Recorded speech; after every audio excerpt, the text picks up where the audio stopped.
hey, curious minds. What if Atlantis or Mu weren't just myths? What if their discovery could change everything we believe about history and power? That's a really powerful question to start with. It definitely taps into why these legends just won't go away. Absolutely. So today we're diving deep into Atlantis and Mu. We've got quite the collection of sources you sent over Wikipedia pages, academic papers, forum chats, Reddit threads, articles on lost civilization theories, even a documentary synopsis. Got a mix. Yeah, it is. Our goal here is to sift through all this material, try to figure out what these sources are telling us, maybe separate some facts from fiction, and, explore why we're still so captivated by it all. Okay, sounds good. Let's start with, well, the most famous one, Atlantis. It all comes back to Plato, right? Timaeus and Critias. That's the origin, yes. Plato's dialogues in the 4th century BC. But Plato was a philosopher. Was he, like, reporting history here or something else? That's the million-dollar question, isn't it? The scholarly view, generally, is that Plato was using Atlantis as an allegory, Yeah. a kind of literary device. An allegory for what? Well, he describes this incredibly powerful naval empire located beyond the Pillars of Hercules. That's the Strait of Gibraltar for us. Right. And it was huge, supposedly larger than Libya and Asia Minor put together.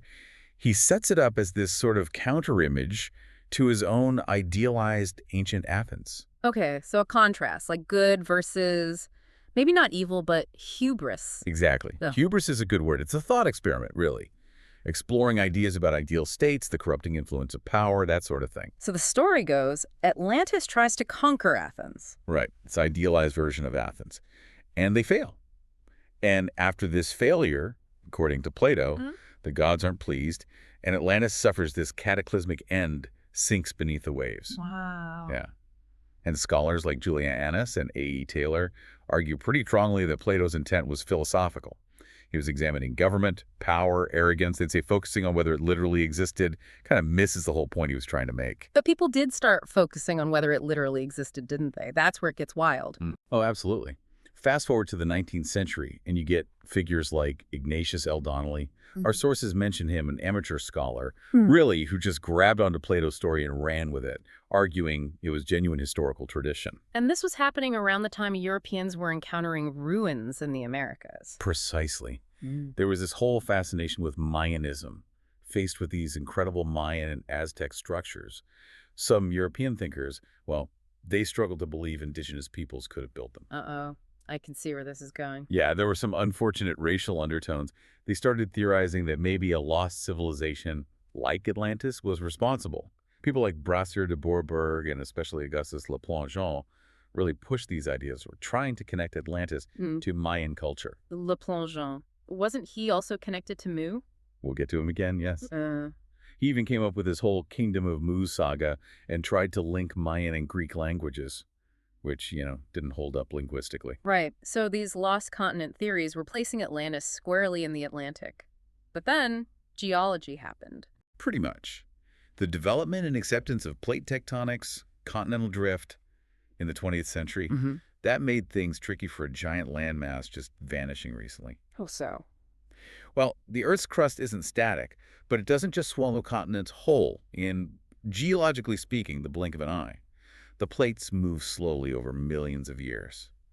So the idea of a massive continent sinking like that relatively recently in human history became geologically very improbable. But that hasn't stopped people looking. The Wikipedia source lists tons of proposed sites, not just the Atlantic, but Sardinia, Crete, Santorini in the Med, even Troy or places in northern Europe. Oh, definitely. The name Atlantis sort of became a catch-all for any mysterious, advanced, lost civilization. Remember that 2011 claim? Finding it in mudflats in Andalusia, Spain? I do. That made headlines. It did. But Spanish scientists pretty quickly poured cold water on it. It just shows how much people want to find it. The desire is really strong. And it keeps popping up in art and literature, too. Absolutely. From sculptures imagining Atlantean kings to modern interpretations.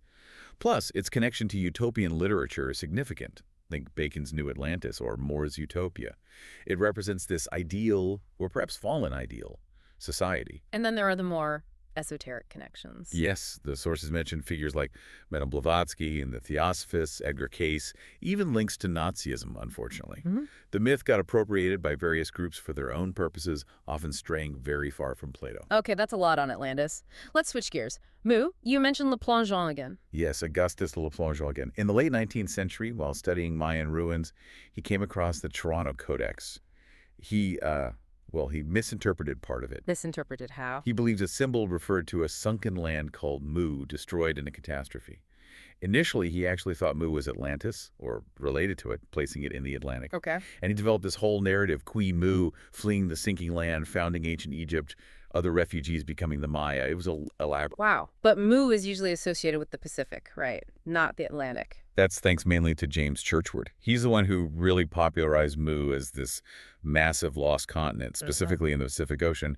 Sometimes it gets linked to Lemuria, another hypothetical lost land. You're right. Churchward wrote those Lost Continent of Mu books. The sources say he claimed his information came from ancient tablets in India. That was his story, yes. He claimed a high-ranking priest showed him these hidden tablets written in a supposedly lost Nagamaya language. Again, no linguistic basis for that, but that was his claim, Sounds a bit convenient. doesn't it? He also mentioned 2,500 stone tablets found by a William Niven in Mexico as further proof. Based on all this, Churchward painted this picture of Mu as the cradle of civilization, incredibly advanced, before it too was destroyed. Did he give dates? Oh yes. One source mentions Branwell and Scott Elliott placing the final destruction around 995-64 BC. Very specific. But again, the geology problem. Exactly the same problem as Atlantis in the Atlantic, just shifted to the Pacific. Geologically, a continent sinking like that, on that timescale, it just doesn't fit what we know about the Earth's crust. It's considered scientifically impossible. What about those underwater structures near Japan, Yonaguni? People sometimes link those to Mu. They do get brought up, yes.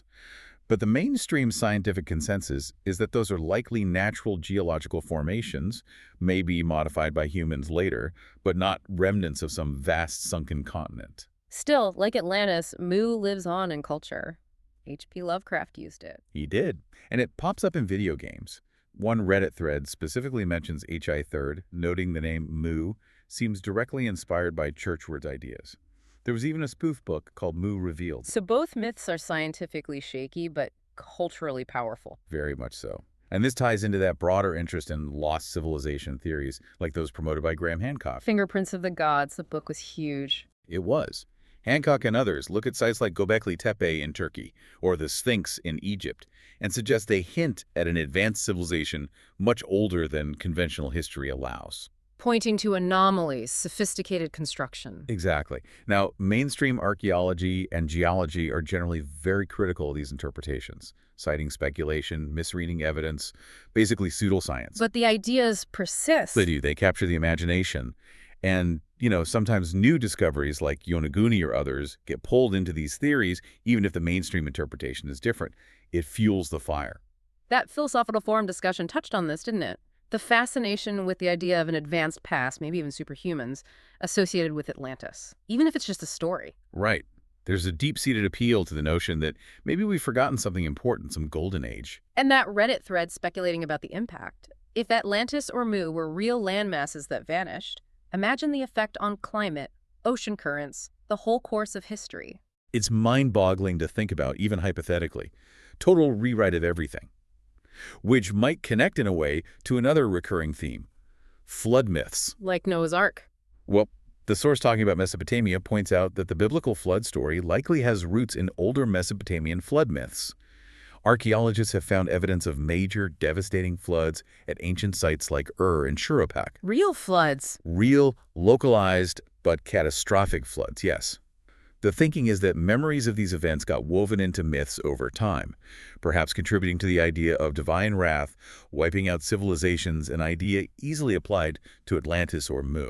A sort of shared cultural memory of cataclysm. Possibly. And it brings us back, full circle almost, to Plato. That interview excerpt really nails his skill. As a philosopher and a writer? Exactly. He crafted such a vivid, compelling story in Timaeus and Critias, even as it was meant as fiction, that it just lodged itself in the collective imagination for, centuries. It's testament to the power of a good story. So after digging through all this, where does it leave us on Atlantis and Mu? Well, the sources make it pretty clear there's no solid scientific or archaeological evidence for them as these grand, advanced lost continents described in the more literal interpretations. Right. No smoking gun. Yeah. But their endurance as myths in pop culture and speculation, Mm. that tells us something important about ourselves, doesn't it? About our desire to understand the past, to imagine what might have been, to think about power and how civilizations rise and fall. So, even as myths, They're incredibly powerful myths. They make us ask, what if? They push against the boundaries of what we think we know about history, about our planet, about human potential. whether lost forever or hidden in plain sight, the idea of Atlantis or Mu challenges what we think we know. Until then, stay curious.